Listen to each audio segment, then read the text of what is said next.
proportion intervals and tests. This section is going to cover how to do confidence intervals for two proportions and also how to do significance tests. So we'll start off with a scenario. Suppose we want to compare the proportion of students at two different schools who do their homework. At the first school, 70% of the students did their homework last night, and at the second school, 50% of the students did their homework last night. Suppose the counselor at the first school takes a simple random sample of 100 students and records the sample proportion that did their homework, while a counselor at the second school does the same thing for her school, but rather with a sample of 200 students this time. What can we say about the difference between p hat 1 minus p hat 2 in the sample proportions? Basically, what can we expect the difference between the two sample proportions to be? And if we're going to create a sampling distribution, how would we describe it? Now, hopefully this sounds a little bit familiar. In Unit 5, we talked about what to do when we're combining two different sample distributions. We talked about both the scenarios when we are adding two sample distributions and also when we are subtracting two sample distributions, or random variables as we referenced back then. Also, we covered this a little bit in Unit 4. So as hopefully you remember, if you have two random variables, x and y, the mean for the difference between the two random variables is going to equal the difference between the two means. Basically, if I want to find the mean of random variables after I subtract them, I literally just subtract the means. For the variance, it's the same thing. If I want to find the variance between, or for the difference in the two random variables, I just subtract the two variances. So, when that's the case, the distribution for the difference to proportions is going to follow the same logic. And we use the same descriptors that we've always used to describe them, right? So, for shape, when we have at least 10 successes and 10 failures for both sample proportions, then the sampling distribution is going to be approximately normal. The center is going to be the mean, obviously, and then in this case, the mean is just going to be the difference between the first proportion and the second proportion. And then the spread can be found using the same rules for standard deviation that we've used in the past. It's just this time we have two different samples that we're pulling from. So instead of just p times 1 minus p over n, since we have two different p's and we have two different n's, we include both of those in the same standard deviation. And again, we've done this before. So it would be p1 times 1 minus p1 over n1 plus p2 times 1 minus p2 over n2, all underneath the square root. And as long as each sample is no more than 10% of its overall population, then that standard deviation will be true. So therefore, in this case, we can expect the distribution of the difference between the two schools to be approximately normal with a center of around 0.2 and a spread or a standard deviation of 0.059. Basically, the long and short of it, we're trying to construct a distribution using the difference in two proportions. As long as we follow the same rules that we always have, it will be normal with a mean that is equal to the difference in the two proportions and a standard deviation that's found in this formula.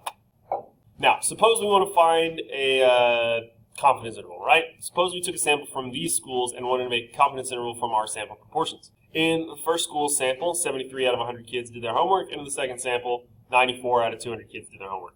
How can we form a confidence interval in this situation? Well, frankly, the same as we did back in 6.1, right, when we first learned how to do confidence intervals.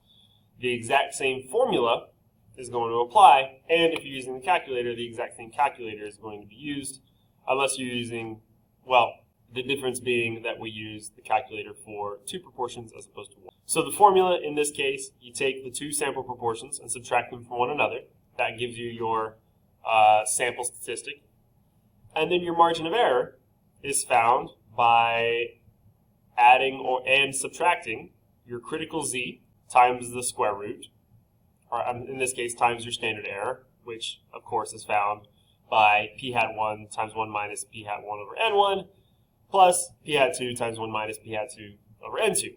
Now, in this case, for a 95% confidence interval, the critical z would be 1.96, and since p hat 1 rather is 73 over 100, And since p hat 2 is 94 out of 200, n1 is 100, n2 is 200, literally just plug those values in across this formula and simplify, and you get this confidence interval. Basically, we are 95% confident that the proportion of students, that the difference in the proportions between the two schools is between 0.15 and 0.3. I guess a better way to say that would be, we are 95% confident that the difference in the proportion of students who did their homework at the two schools is between 0.15 and 0.37. So, not too crazy, just the same formula, but longer because you have two proportions instead of one. Easy. Now, significance testing can get a little tricky, so we'll talk about how to handle that right now. So, an observed difference between two sample proportions can be reflected as an actual difference in the parameters themselves, or it could be by chance. Significance tests help us decide which one makes more sense, right? So, what this is saying is that typically, when we're using a significance test for the difference in two proportions, we are usually going to operate under the assumption that the two proportions have the same value. The two population proportions are the same. You assume that the two populations are equal to each other, and you look for evidence to the contrary. So, what that means is, when you're doing your test, your null hypothesis is going to be that P1 minus P2 equals whatever your hypothesis is, which most of the time is going to be 0. And your alternative hypothesis is going to be that the difference is either greater than 0, less than 0, or just different from 0. Now you'll notice that because 0 is the primary test value here, if this is the case, you can usually just rearrange these to read slightly differently, and I believe your calculator is actually going to have that format. So the null hypothesis will be that it will either state that P1 minus P2 equals 0, or another way to write that is P1 equals P2.